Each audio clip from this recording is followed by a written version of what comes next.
Hello Pisces, it's Maggie the Irish Gypsy here with your October 2025 mid-month general reading. We're looking at the second half of October for you. Thank you so much for being here. Please do subscribe and like. If you know your other sign placement, it's helpful to watch those videos too, Sun, Moon, Rising, Venus, for additional perspective. If something hits home with the reading, or if you'd just like to take a deep dive into something in your own life, or you like the reading style, if you're interested in a personal reading with me for yourself or perhaps as a gift for someone else, we are approaching the holiday season and personal readings make easy and lovely gifts to give. If you're interested, you can email me for more information, Maggie1McGuire@gmail.com. You can click on the description of this video below for those contact details as well. I can usually get back to you same day. I cover all areas of life, love and romance, relationship and partnership compatibility, career, work, money. I do 6 and 12-month overviews, a lot to choose from, different types, costs, lengths, spreads, and I'm quite diligent about timely scheduling of personal readings because I do this full time. So email me if you are interested. Okay, our lovely mercurial water sign of Pisces. What's going on for you in the second half of October 2025? The High Priestess. Your intuition, aka your gut instinct, will be particularly important during this time period.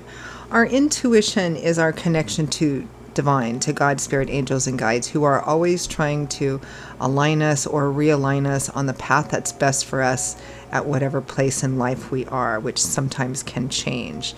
So this is about paying attention to your intuition, which I think a more common knowledge or awareness of it is gut instinct, right? This is the thing that pops up when red flags come up and we're like, that feeling kind of goes, yeah, no, I don't think so. Or it compels us in another direction or compels us towards something, even if other people or an head is kind of naysaying it. It's that indefinable thing that pulls at us and to go in a certain direction or warns us against going in other directions. Pay attention to that. It's going to be important during this time period that you listen to that. Trust it. Trust yourself. The Chariot. You're moving forward with a very focused intention. Success comes through perseverance, determination, and willpower, whether you succeed the first time or whether you have to try a few times.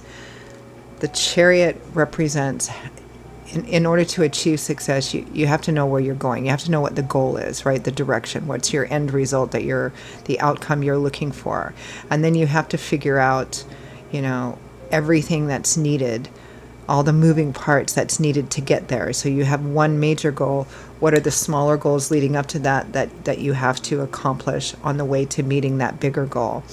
And not giving up and being willing to perhaps adapt and adjust. Okay, this is the way I was going, but there's a roadblock here, so I'm going to have to figure this out. Maybe I got to think outside the box. I have to be a little adaptable or flexible, maybe tweak some things here and there on the way to getting there. Maybe you have a clear focus. You have something that you definitely are focused on, and you're focused on just kind of getting there and shutting everything else out, because it's going to require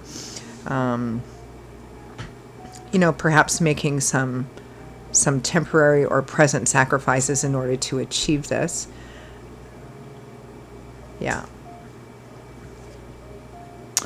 The Page of Swords.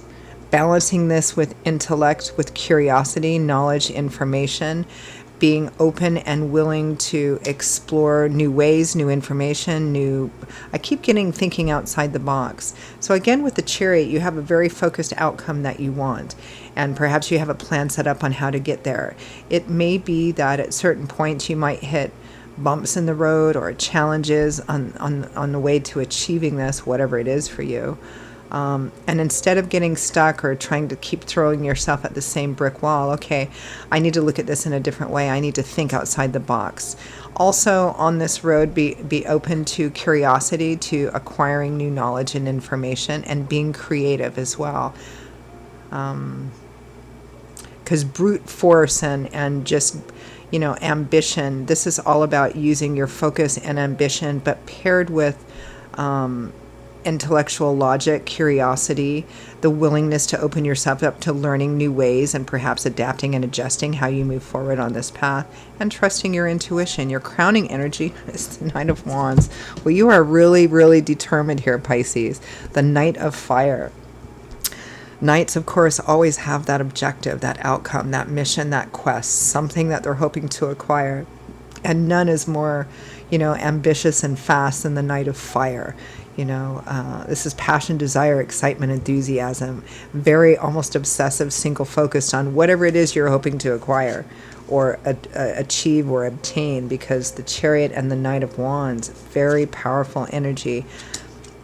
I think the only challenge here, Pisces, is especially driven by that emotional energy of water, which is your element, is making sure to balance that with listening to your gut instincts and intuition, kind of really paying attention to that still small voice, which, contrary sometimes to the Knight of Wands, that Knight of Wands might need to stop for a minute, go pause and go, okay, maybe this isn't the right way. Maybe I need to adjust this or adapt this. And maybe I need to learn a different way of doing this, or maybe be creative and think outside the box and kind of temper all this ambition and enthusiasm with intellect, logic, curiosity, being willing to be flexible, and again, above all, listening to your intuition. Let's take a look at that Knight of Wands. It's like you have your sights set on something, someone. I mean, it could be anything. It could be a project, a job, a career thing, a relationship even. But you are really determined and really focused here. Maybe after a period of stagnancy or a period of recovery or perhaps some challenge or pain. It's almost like you've woken up and realized, you know what, I'm still alive and I'm moving forward.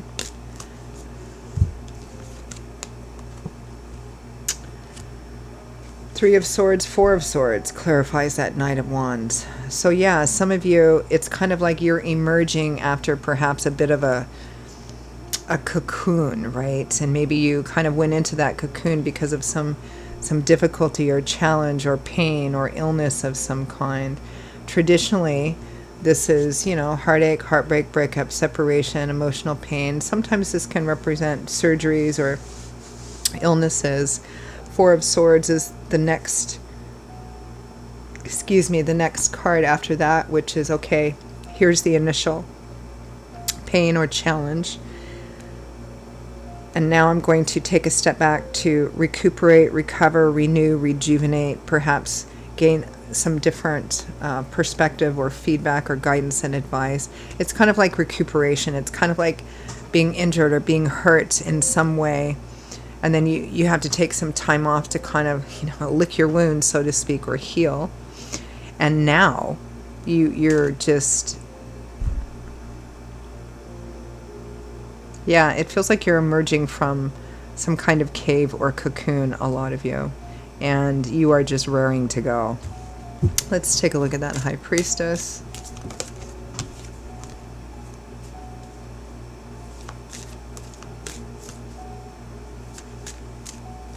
I think there's been some grief and loss and sadness here for some of you. And perhaps it was necessary to get you to take a step back and look at something.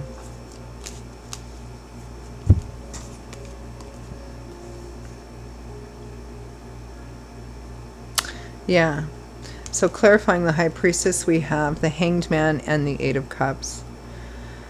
A different perspective now, even though it may have come from an uncomfortable or painful situation. The Hanged Man is gaining a new perspective. In fact, he may still be gaining information. Hanging upside down is not a comfortable position, right? But from that position, undergoing that temporary sort of sacrifice of hanging upside down, you see things from a different perspective, and it allows you to see things perhaps you didn't see before or weren't ready to see before. It may require some sacrifice, and that sacrifice may be needing to leave behind something that you were previously, something that you were, or perhaps in some sense still are emotionally attached to, but you recognize you've come to a deeper understanding and awareness that as attached as you may have been, maybe you invested a lot in whatever this is, a job, a career, a person, a friendship, a relationship. Ultimately, it's not for you, or it's run its course. It's not your Nine of Cups. It's not your heart's desire. So it's time to move forward. It's time to leave this behind because it's no longer in your interest. It's no longer serving any kind of purpose or meaning. You're seeking more abundance, more joy, and a deeper meaning in your life. And even though the understanding and awareness and the perspective might have been painful in coming, it was necessary to get you to this point where you're just like, okay, I'm ready. I'm ready to move forward now. The Chariot.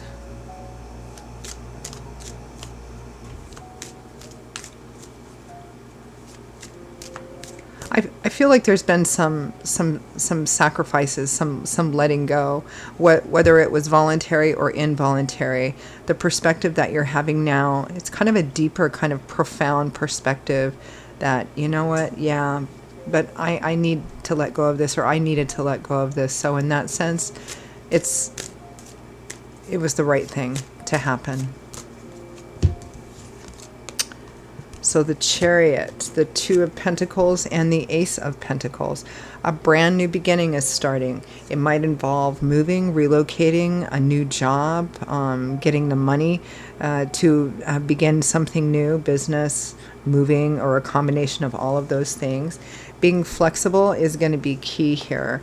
Also with that Page of Swords, which is kind of a suggestion that for some of you, whatever your goal is here in that Knight of Wands and that Chariot, whatever your goal is, you're going to have to be flexible in how you achieve it. It may be that you have some very concrete steps, and for some of you, all of those concrete steps of getting there, that plan may work perfectly, but others of you, it might not. You might hit some snags or some roadblocks, and instead of getting upset or, why isn't this happening? You're going to need to perhaps think outside the box, be a little more creative and curious, maybe learn some new ways of doing things in order to navigate challenges in the road. Learning to be flexible and adapt and adjust is going to be key here in achieving success. You don't need to compromise on the ultimate outcome, but perhaps just on how you get there. Let's take a look at this Page of Swords, who's all about gaining that information, that knowledge, being curious, perhaps thinking outside the box, very much the way a child does. Okay, this doesn't work. Let me come up with this. Let's try this. Let's try this. They don't waste too much time in moaning about it. They might cry for 5 minutes and then they're off to the next thing, or to try something different or a different way of it. That's what you're being asked to do here. Yeah, Four of Pentacles and Eight of Swords. Don't be self-limiting in your thoughts because you're afraid of what it might require of you, or that it might be too difficult, or you're overthinking potential challenges, because that's going to keep you stuck and limited and restricted. So again, being flexible and open to adapting and adjusting and thinking outside the box. So, advice, guidance, feedback from Spirit. It's a very sort of fresh, powerful reading here, Pisces. And yes, there's been some loss and some pain and some sacrifice and new perspective, but you're moving through and away from that now. Yeah, the Sun and the Nine of Cups. This is about pursuing your heart's desire, pursuing what you want, pursuing, whatever your Nine of Cups is. That sense of abundance. We have the Page of Swords, we had that Page of Swords, we have the Page of Wands too for advice. With the Sun, you can see this small child sitting on the horse. I really think this new path is going to require from you, at least from time to time, this sort of childlike way of looking at things. In some sense, at different times through this process of what you're hoping to accomplish or achieve. Try to be more flexible in your thinking, less self-limited. If you hit any challenges or snags, ask yourself, okay, how can I figure out a way to successfully navigate this or go around it, or creative thinking outside the box, very much like a child does. They're open to a new path. They have no idea what challenges they're going to face or what roadblocks they might run into. They're not worried about that. They just want to go, and they'll deal with it as it comes up, and they'll be creative and you know, it feels like a lot of you are being asked to kind of have this attitude and open yourself up in curiosity and wonder, and being willing to kind of go with the flow and kind of see where it takes you. Be open to new ways of looking at things, new perspectives, creativity, and pair all of that ambition and childlike curiosity and adaptability with the steady, cautious, step-by-step work of moving forward. Be careful not to, you know, it's kind of about balance here, which is what flexibility is, right? It's taking all this fast, powerful energy of the Knight of Wands and the Chariot, and pairing it with the natural curiosity of the Page of Swords and the Page of Wands, who's eager and excited and creative and thinking outside the box, not thinking long term. They'll deal with whatever comes up in whatever way seems best at the time. And then, you know, kind of stabilizing it all with the energy of that High Priestess and the Knight of Pentacles, who's like, okay, let's trust our gut instinct here too. Let's have some kind of a plan here as well. So, you know, it's kind of being... you know, trying to be balanced and being flexible in that as well. So it's a beautiful, very fresh kind of, I'm just waking up sort of reading here, Pisces. All right, I'm going to leave it there, Pisces. Those are your messages for the second half of October 2025. For those of you for whom it made sense, I hope it was useful to you. Again, if you'd like to pull the curtain back and take a deeper look at something in your own life and how to navigate it, or you just like the reading style, if you are interested in a personal reading with me for yourself or as a gift for someone else, please feel free to email me directly at maggie1mcguire@gmail.com. You can click on the description below to see those contact details as well. I would love to hear from you. I will see you all in a little while. Be safe, be well. Many blessings to you. Hope to see you back here again soon. Bye-bye.